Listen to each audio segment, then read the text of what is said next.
There is another advanced command line parameter manipulation technique that I can show you. This one's a little more obscure than the other ones. This is all about using the IFS variable. So what's all that about? Well, when we set those command line parameters like we saw in the last module using set minus minus, the parameters that we actually specify are separated by spaces and or tabs. Now it's actually possible to change that. We don't have to have the parameters separated by spaces. We can have them separated by anything we want. We can use the IFS variable.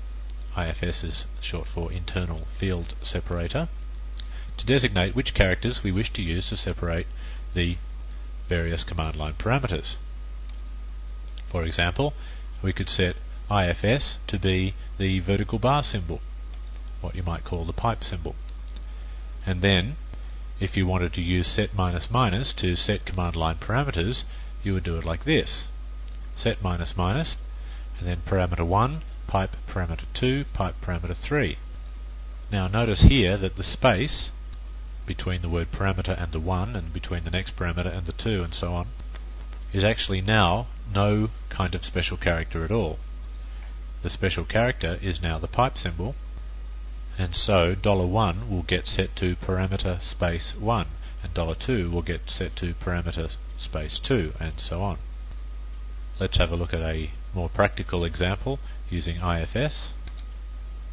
This is a similar example to one that we saw a little earlier, where we say if there are no parameters on the command line, then we set them ourselves, and then we just simply echo out some of those parameters. Now what I'm actually going to do is I'm going to get the command line parameters from the etc password file. So the first thing I'd like to do is actually run this command line and see what it looks like, grep mvirtue / etc password. So let's do that, grep mvirtue / etc / password, and it just gives me all of the details about my login account. Now we can see there each of the parameters, or each of the fields, I guess, of that database are separated from the next by a colon.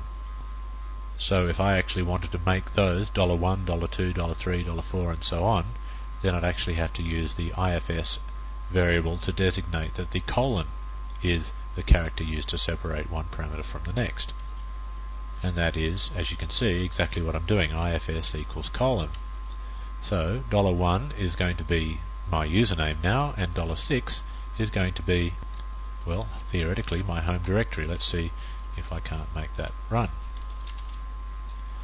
Home directory for mvirtue is /home/mvirtue. Well, that's very nice.